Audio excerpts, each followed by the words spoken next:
Muito bem, pessoal, estamos de volta para mais uma aula de física. Aqui é o professor Nelson Bezerra e agora nós vamos exatamente conhecer qual é o nosso objeto de conhecimento da aula número 11. Muito bem, pessoal, na aula 11, o objeto de conhecimento é astronomia, gravitação e leis de Kepler, leis de Newton, astrobiologia. No detalhamento da aula de hoje, nós teremos dinâmica, leis de Newton. E é isso, pessoal. Vamos dar início, então, à nossa aula.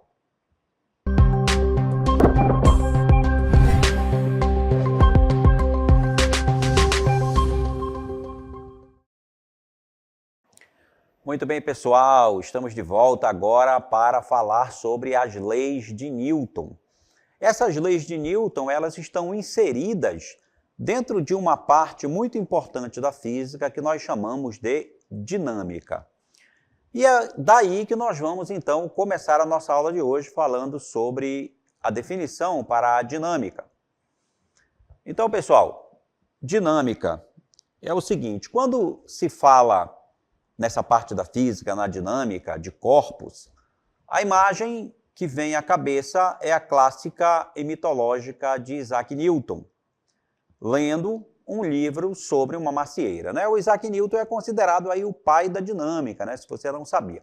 Então existe uma lenda aí de que o Newton, numa época em que ele se retirou da cidade e foi para o campo, ele estava, né? E nessa ida ao campo, quando ele voltou, né, para a comunidade científica, ele trouxe uma infinidade de definições aí importantes da física e diz que quando ele estava descansando à sombra de uma macieira, repentinamente uma maçã cai sobre sua cabeça. Segundo consta, né, essa lenda, este foi o primeiro passo para o entendimento da gravidade que atrai a maçã. Então, a partir do momento que a maçã caiu na cabeça do Newton, ele teve aquele insight, né? Então, aí ele ficou imaginando por que a maçã cai, por que ela caiu e me acertou, né? E então, a gente tem aqui uma pequena animação dessa história, né, que é contada aí em alguns livros de física. Alguns historiadores contam essa história. Vamos ver, então, essa animação.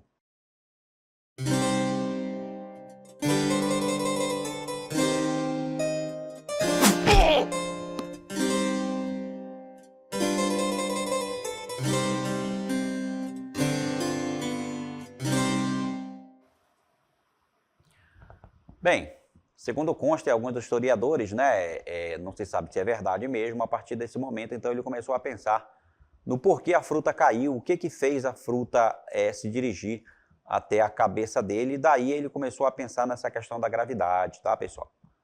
Então, daí em diante, com o entendimento da gravidade, né, que foi Newton que começou a pensar e descreveu várias teorias importantes sobre a gravidade e a lei da gravitação universal, né? Com esse entendimento da gravidade, vieram também o entendimento de força.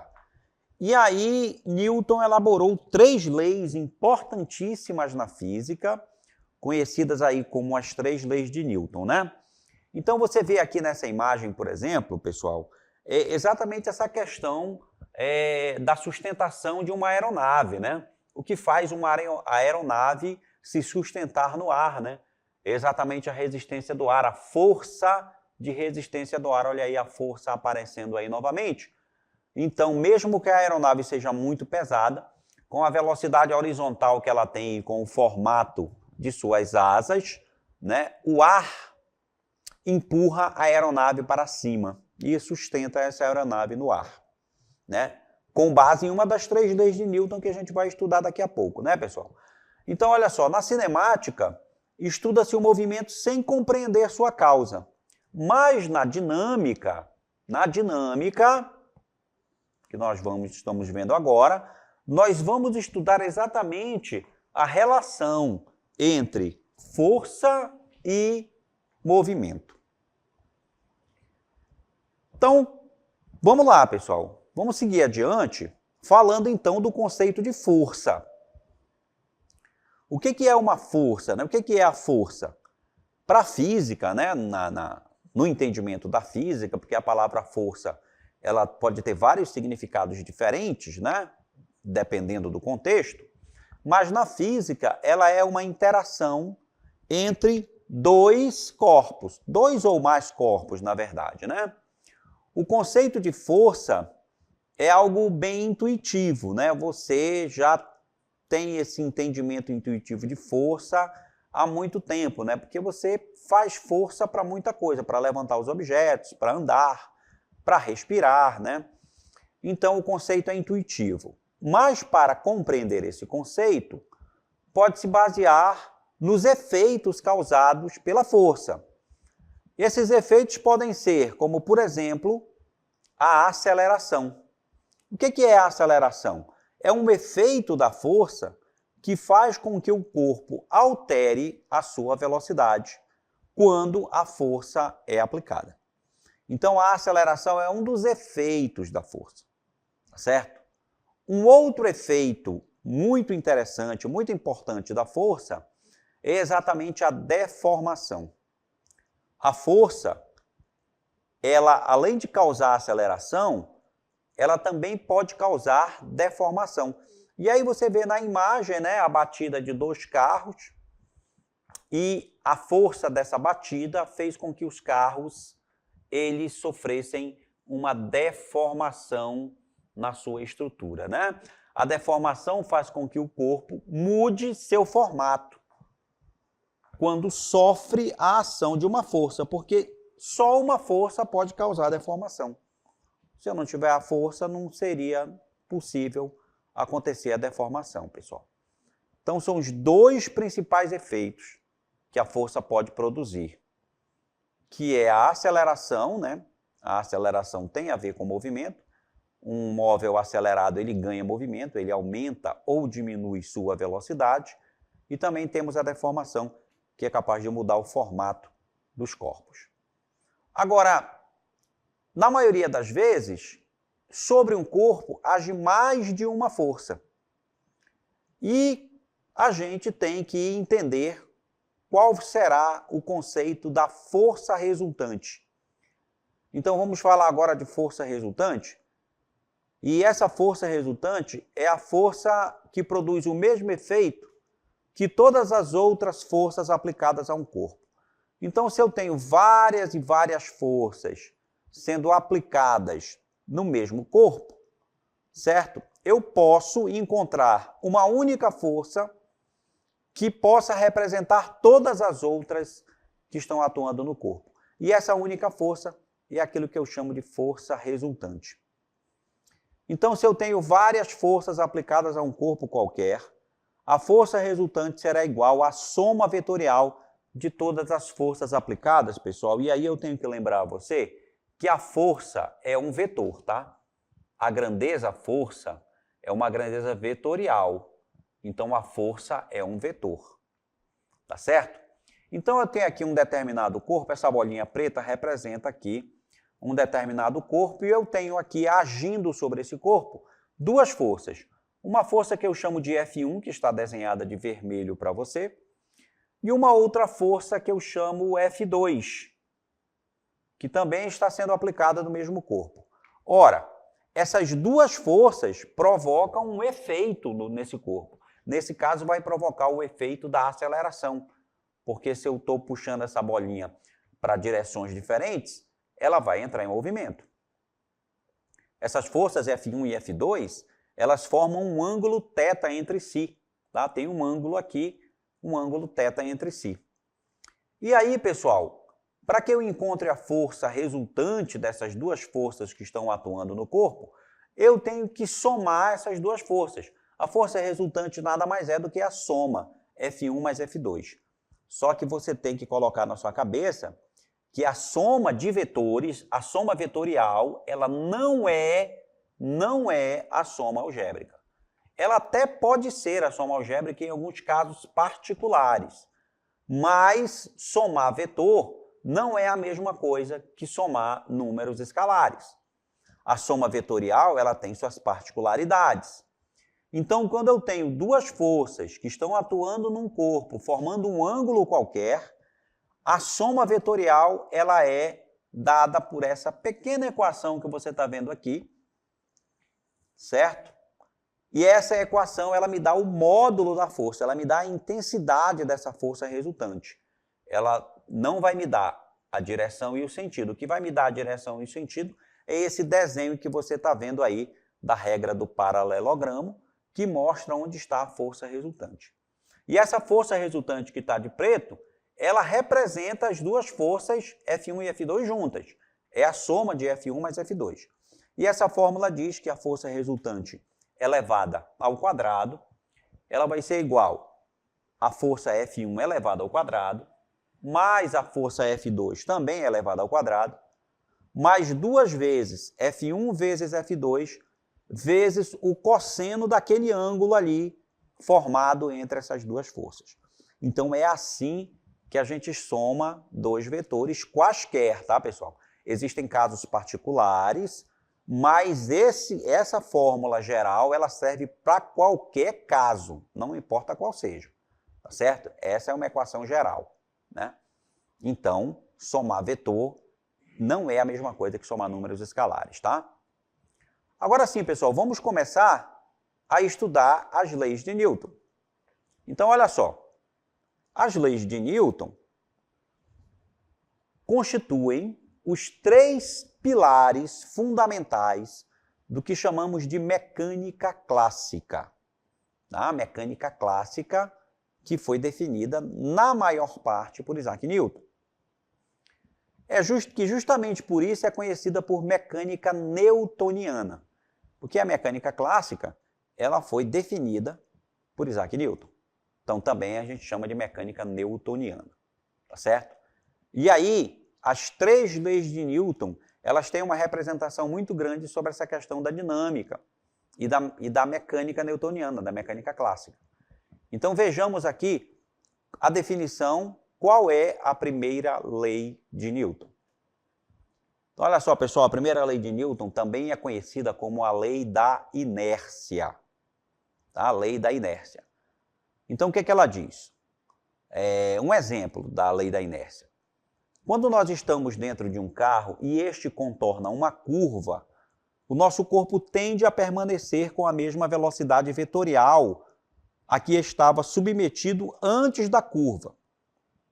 Isto dá a impressão que se está sendo jogado para o lado contrário à curva, porque a velocidade vetorial é tangente à trajetória. É um negócio assim meio, esquisito da gente ler, e de imaginar.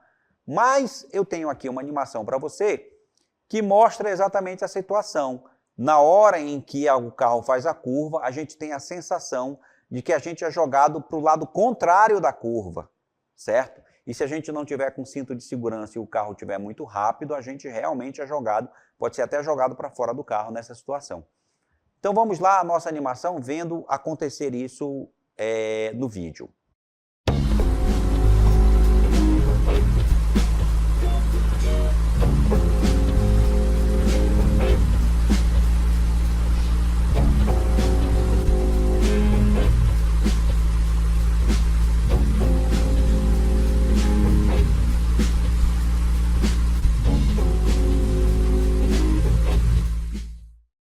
Pois é, pessoal, então é assim, né? O carro fez a curvinha lá para a direita, os integrantes têm a sensação que são jogados para a esquerda. Isso porque eles tendem a continuar com a mesma velocidade vetorial que eles tinham. É um dos exemplos da lei da inércia, tá certo?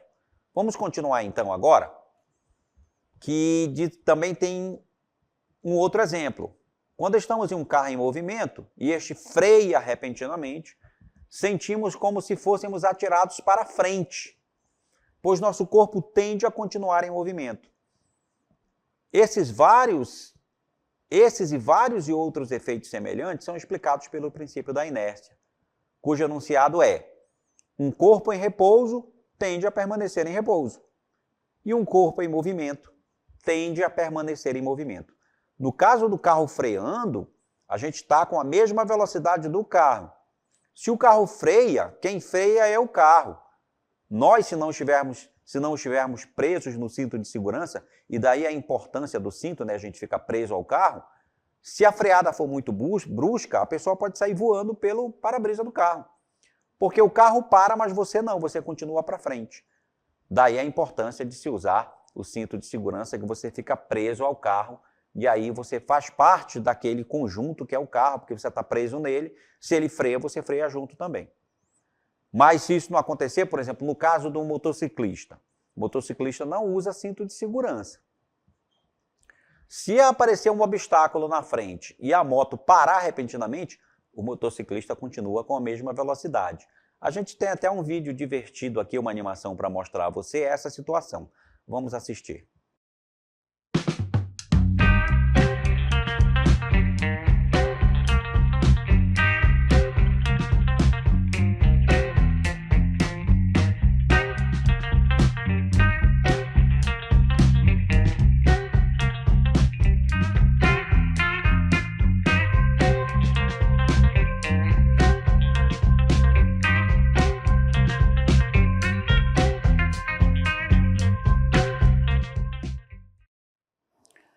Muito bem, vocês viram aí, né? Apareceu um obstáculo lá, a moto ficou, mas o motociclista continuou com a mesma velocidade que ele tinha. É a lei da inércia. Um corpo em movimento tende a continuar em movimento. Então, a gente pode concluir que um corpo só altera seu estado de inércia se alguém ou alguma coisa aplicar nele uma força resultante diferente de zero, e é a complementação do enunciado da primeira lei de Newton, né? Um corpo tende a permanecer em repouso ou em movimento, retilíneo e uniforme, a menos que uma força externa haja sobre ele. Essa é a nossa lei da inércia, primeira lei de Newton. Na segunda lei de Newton, nós temos aí que ela é conhecida como o princípio fundamental da dinâmica. Porque nessa segunda lei de Newton é possível a gente descrevê-la através de uma equação matemática que a gente vai já ver. Mas quando nós aplicamos uma mesma força em dois corpos de massas diferentes, nós observamos que eles não produzem aceleração igual, né? Por exemplo, se eu tentar empurrar uma bicicleta, com toda a força que eu tiver, ela vai adquirir movimento.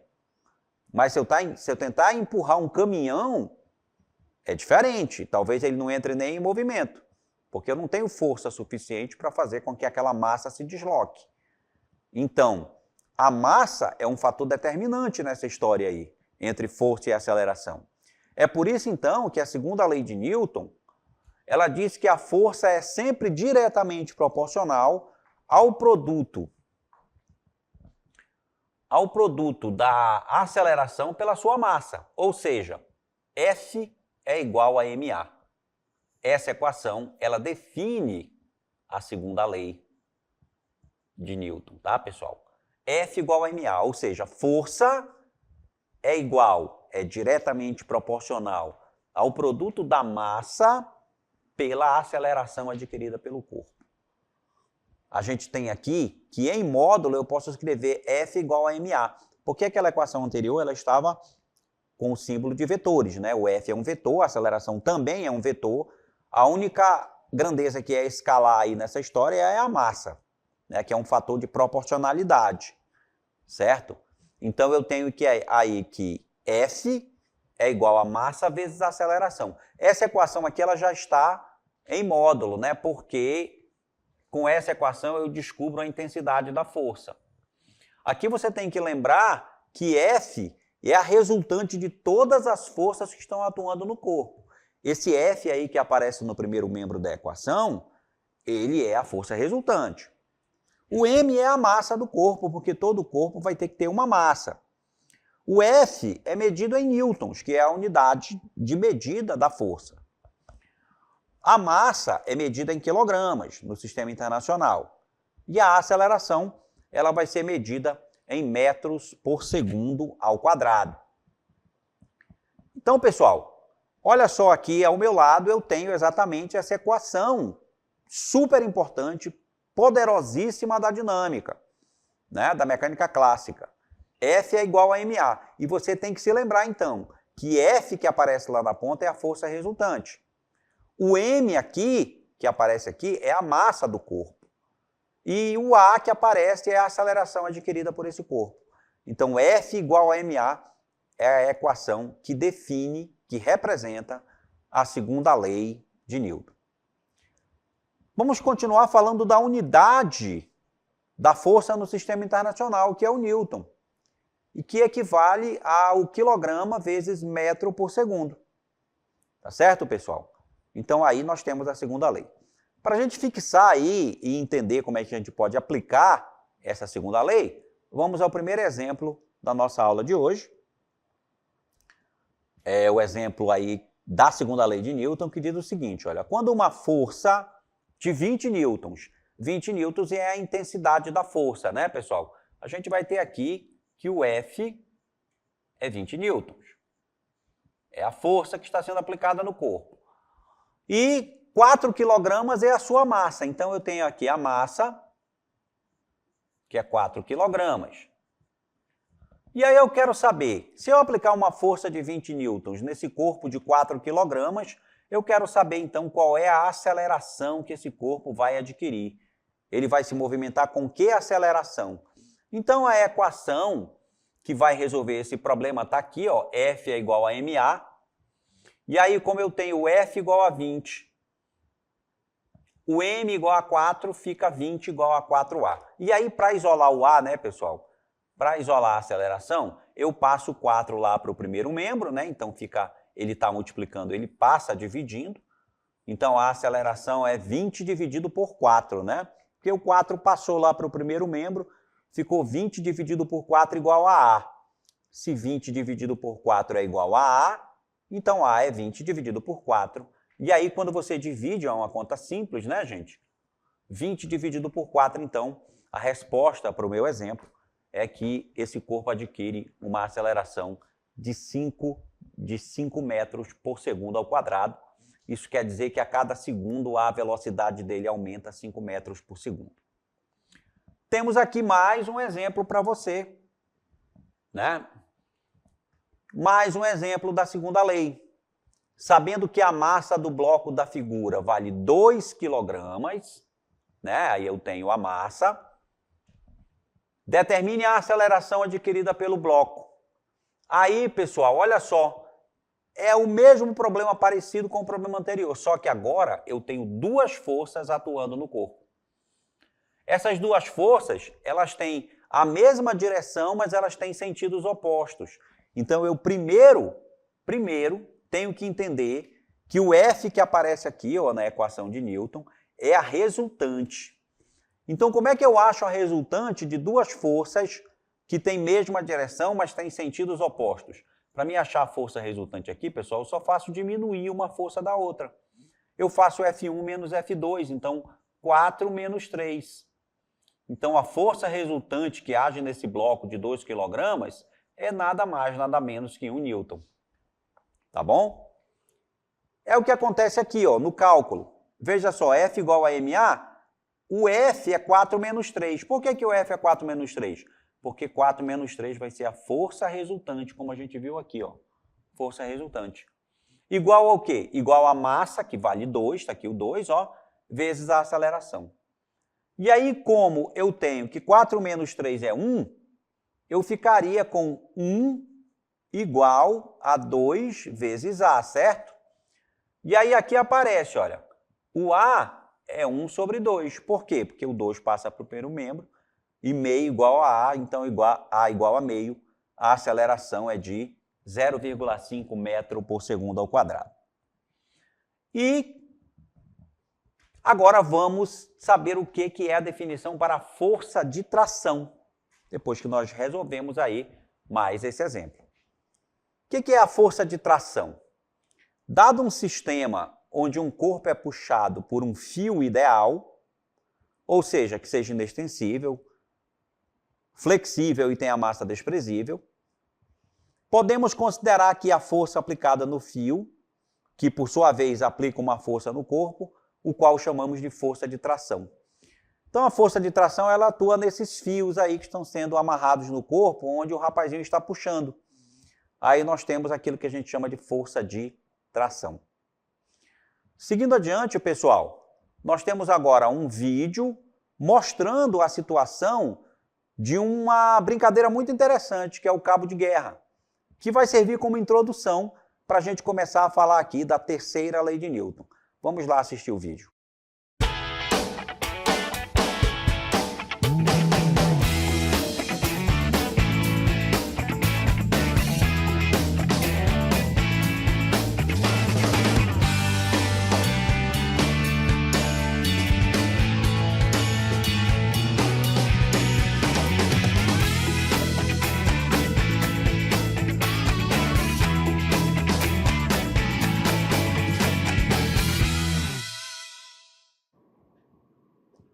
Então, pessoal, no vídeo a gente vê aí a força de tração sendo aplicada na corda, né, que está sendo puxada aí no cabo de guerra, né? Vai vencer o cabo de guerra quem tiver mais força, né? E aí a gente vê que a força resultante dessa situação, né, dessa força que a gente está vendo, vai ser exatamente a subtração, porque eu tenho forças aí que tem mesma direção, mas tem sentidos opostos.